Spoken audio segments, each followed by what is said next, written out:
Welcome to your Colorado River Watch update, where we cover the basin states, reservoirs, water supply, and more. In this episode, we'll look at why speculators on Wall Street are eyeing billions in Colorado river rights, in a move some are comparing to the Enron scandal. Then, tensions build at Arizona farms as foreign firms exploit unregulated water. And finally, in some much anticipated news, a company hopes to use existing desalination technology, but in a new way, in order to provide California's coastal residents with fresh water. Today on your Colorado River Watch update.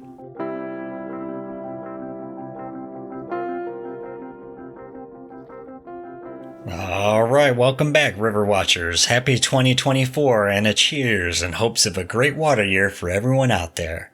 We just got back from a little trip to California. We wanted to check out the lake at the bottom of Death Valley. You're going to see some clips on screen here. If you want to check out that video, I'll leave a link down in the description for you. Now let's get right into our first story here.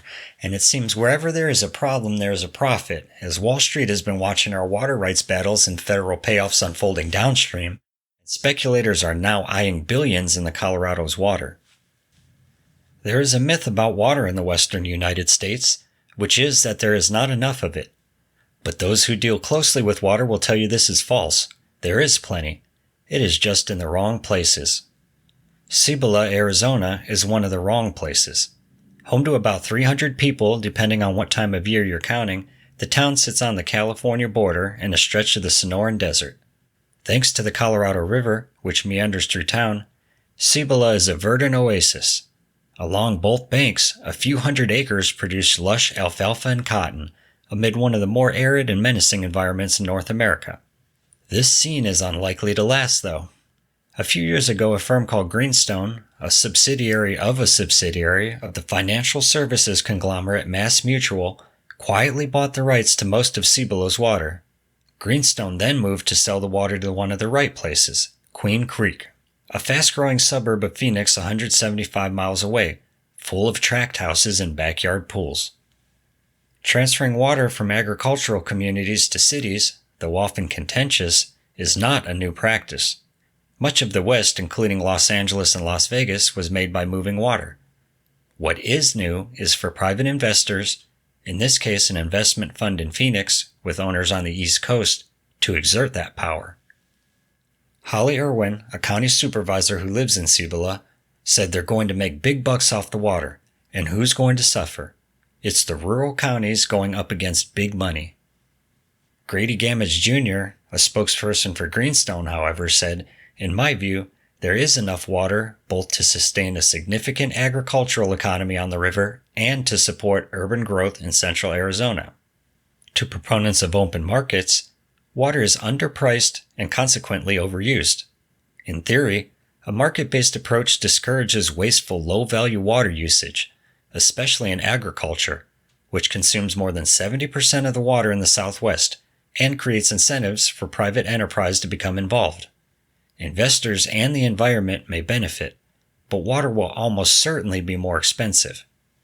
Mr. Gamage of Greenstone said, "A resource like water is best allocated through a kind of combination of market forces and regulatory oversight."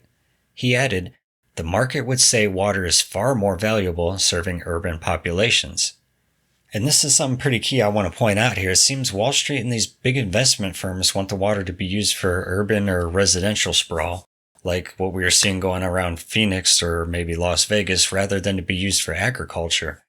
On the contrary, the current river compact and the water rights system heavily favors the farmers in agriculture, especially those downstream and arid regions growing water-thirsty crops like almonds, hay, or cotton. So as the river compact nears its expiration in 2026, could this push for the privatization of water be the reason more and more farmers are being paid to follow their fields or just sell off their farms and water rights completely? Are we seeing the privatization of water rights roll out right now with help from the government funding bills? Let us know what you think down in the comments below. The president and co-founder of the hedge fund Water Asset Management, or WAM, has called the U.S. water business the biggest emerging market on Earth and a $1 trillion market opportunity. WAM is based in New York and San Francisco and invests broadly in water-related ventures. One of its core businesses is collecting water rights in arid states like Arizona and Colorado. Private investors would like to bring in or amplify existing elements of Wall Street for the water industry, such as futures markets and trading that occurs in milliseconds.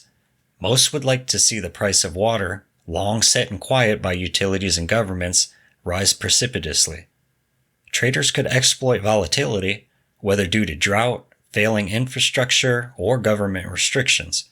Water markets have been called a paradise for arbitrage, an approach in which professionals use trading speed and access to information for profit. The situation has been compared to the energy markets of the late 1990s, in which firms like Enron made money from shortages, some of which, it turned out, traders engineered themselves. Many see the old river compact as a safeguard isolating the river from the market. The proponents of water markets say that they are not just in it for the money. They believe that the West has an outdated and overregulated system governing access to water, which has encouraged the cultivation of crops in the desert. More frustrating for those trying to solve the West's dire water problems, if the water runs out, because of those generous rights granted a century ago, the metropolises will have to turn off their taps before the old farms. Mr. Mueller believes that the Demand Management Pilot Program, or Paying Farmers Not to Farm, triggered a land rush in rural western Colorado, with investors snapping up farms and flipping their water rights. Wall Street investors recognize the term valuable, he said, and now they're here. Of course, not everyone has been displeased by the arrival of hedge funds reportedly paying millions in cash for old farms. Mr. Catlin said a farmer's property is their 401k. Perhaps many generational farmers have just been worn down by the highs and lows over the decades and by the politicization of water and climate, and are just ready to cut roots and pull out whatever value remains. Either way, it seems like we're entering a paradigm shift in our traditional agricultural practices, for better or for worse. Let us know what you think about the privatization of water in the comments below. Now, Wall Street isn't the only one putting pressure on longtime domestic farmers. In our second story today, tensions are bubbling up at thirsty Arizona alfalfa farms as foreign firms exploit unregulated water. A blanket of bright green alfalfa spreads across western Arizona's McMullen Valley, ringed by rolling mountains and warmed by the hot desert sun. Matthew Hancock's family has used groundwater to grow forage crops here for more than 6 decades, but concerns about future water supplies from the valley's ancient aquifers, which hold groundwater supplies, are bubbling up in Wendon, a town of around 700 people where the Hancock family farms. Some neighbors complain that their backyard wells have dried up since the Emirati agribusiness Dahra Farms began farming alfalfa here on about 3,000 acres. It is unknown how much water the Dahra operation uses, but Hancock estimates it needs 15 to 16,000 acre-feet a year based on what his own alfalfa farm needs. Water shortages have driven companies to go where the water is, said Robert Glennon, a water policy and law expert. Tensions are inevitable as companies in climate-challenged countries like the United Arab Emirates increasingly look to faraway places like Arizona for the water and land to grow forage for livestock and commodities such as wheat for domestic use and export. Without groundwater pumping regulations, rural Arizona is especially attractive.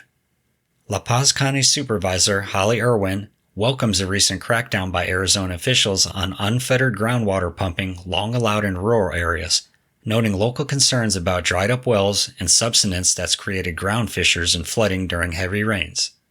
You're starting to see the effects of lack of regulation, she said. Number one, we don't know how much water we have in these aquifers, and we don't know how much is being pumped out. Irwin laments that foreign firms are mining our natural resources to grow crops such as alfalfa, and they're shipping it overseas back to their country where they've depleted their water source. Utility records at the Wendon Domestic Water Improvement District show that the surface-to-water depth at its headquarters was a little over 100 feet or 30 meters in the 1950s, but now it's at about 540 feet or about 160 meters. Over those years, food crops like cantaloupe have been replaced with forage like alfalfa, which is water-intensive. Governor Katie Hobbs yanked the state's land lease on another La Paz County alfalfa farm, one operated by Fondemonte, Arizona, which we covered in a previous Lake Mead update. Fondomonte is a subsidiary of the Saudi dairy giant Almarico. Hobbs said the state would not renew 3 other Fondomonte leases next year, saying the company violated some lease terms. Fondomonte denied that and said it will appeal the decision to terminate its 640-acre lease in Butler Valley. And this is the distinct difference between Fondomonte and Dahra in this article. Arizona has less control over Dahra, which farms on land leased from a private North Carolina-based corporation. So in the case of Fondomonte, they were leasing from the state of Arizona, which gave them a little more control over how the land was being used. But in this case, the land is actually owned by a private North Carolina corporation, who is then in turn leasing it to the Saudi-based firm, who is then pumping an unregulated amount of groundwater out of the land. Robert Glennon, the Arizona water policy expert, said he worked with a consulting group that advised Saudi Arabia more than a decade ago to import hay and other crops rather than dry its own aquifers. He said Arizona also must protect its own groundwater. I do think we need sensible regulations, said Glennon. I don't want farms to go out of business, but I don't want them to drain the aquifers either. And this is kind of an interesting juxtaposition here. You have this gentleman who is now currently the Arizona water policy expert, but 10 years ago, he actually advised Saudi Arabia not to grow hay in their own country and to come and grow hay in Arizona. At least at this point, they have someone advocating for them in the state, I suppose.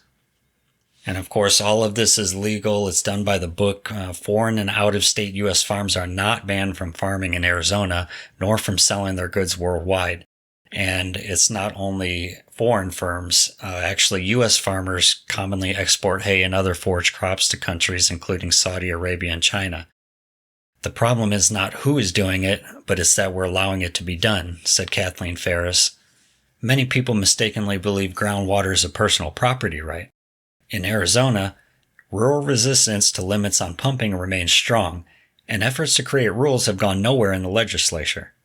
The Arizona Farm Bureau has pushed back at narratives that portray foreign agribusiness firms like Dahra as groundwater pirates.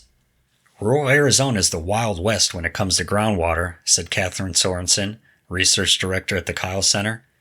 Whoever has the biggest well and pumps the most groundwater wins. Arizona is blessed to have very large and productive groundwater aquifers, she added. But just like an oil field, if you pump it out at a significant rate, then you deplete the water and it's gone. My key takeaways from this article is number 1, there is no regulation on pumping groundwater in Arizona, which is already an arid state, no matter how big the corporation is or how deep the well they dig is. And part of that is pushback apparently coming from the Arizona Farm Bureau themselves. Number 2 is that foreign companies can pump groundwater out and then export it overseas in the form of a finished product with little oversight, while domestic residents come under increasing water conservation rules and cost hikes. And number 3, perhaps worst of all, is that a foreign firm like Dahra can lease the land from a domestic firm based out of state somewhere, then enjoy the same benefits of the first 2 points while bypassing further regulation and oversight at the same time. Now, we already know from several previous updates that Arizona has been taking leaps and bounds lately in regards to water conservation and identifying their issues. To me, these foreign-owned alfalfa farms are going to be the hot-button issue in Arizona. Just much like California, a battle for water looks to be coming to a head between big agribusiness on one hand and thirsty growing metropolises like Phoenix on the other hand. Meanwhile, over in California, water managers are heavily leaning on demand reduction payouts to try and save water at thirsty alfalfa farms. But private firms seeing an opportunity and the lack of infrastructure development over the last decade have begun to step in and look for innovative new solutions instead, as we can see in our third story here today. A company uses existing desalination tech in a new way as a freshwater solution to California's coast. Desalination facilities have critics who claim it's too expensive and environmentally destructive, but there are supporters who want to make existing reverse osmosis technology better, and many new ideas are being tested in Southern California.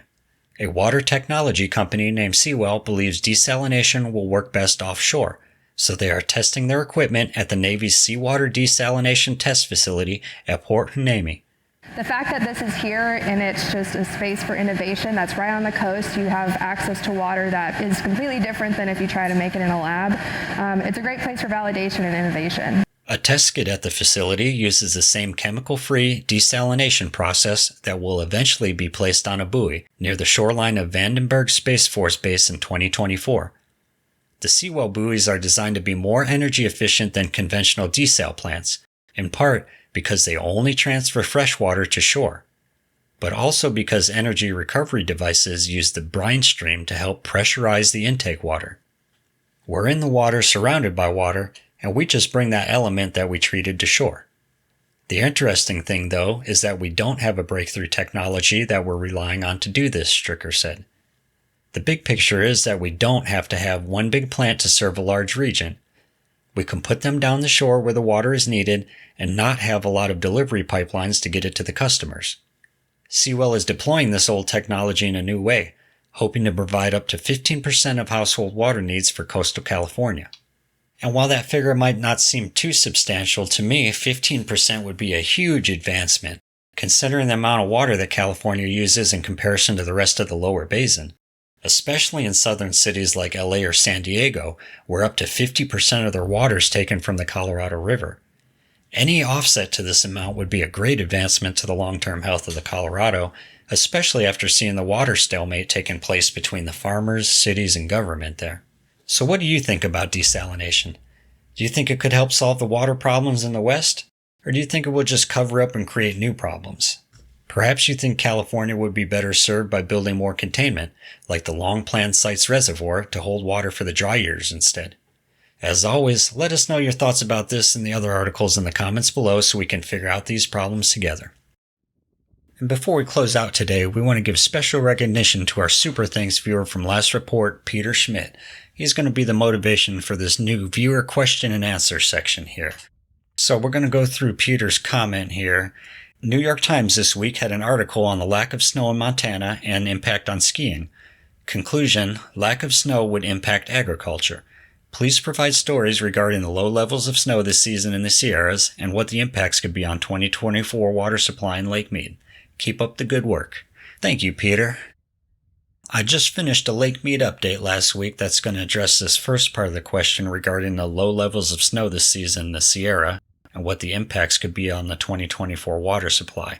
And if you haven't watched that episode yet, I won't spoil the whole thing, but it's just not time to panic yet, Peter. There's still a little bit of leeway here that we could see some good storm fronts move through and dump on the Sierras, and that's what we're going to hope for right now. But you are absolutely right on the other part, conclusion: lack of snow would impact agriculture. And in the reply, I wrote out, you are 100% correct on the snowpack in agriculture. It's like the butterfly effect. Less snow in the upper basin equates to less water in Powell and then down to Mead, which means that there'll be less water that will be available for agriculture downriver, especially in those thirsty regions we just covered in this update in Arizona and California, growing the livestock fodder, which is really the most intensive use of the water that I've seen so far. And that's, of course, bad news going into a water year where everyone is expected to make water cuts also, or in the case of the farmers, you would be expected not to farm and take a payout, I suppose. But either way, everyone from cities to farms are expected to use less water, but at the same time, this year it's looking like we're going to have less water supply. So we're going to hope that changes, but in the meantime, you are correct on that. If the good water year doesn't pan out, we're just basically going to have to go further and further down the drought contingency plan pathway, where most of us, if you're like me, were hoping that we were going to come out of that and that the worst years were behind us. So we just wait and see now. So thank you once again, Peter. We appreciate the support. And we know you have a lot of places to get your news and entertainment these days, and we want to thank you for spending some of that time here.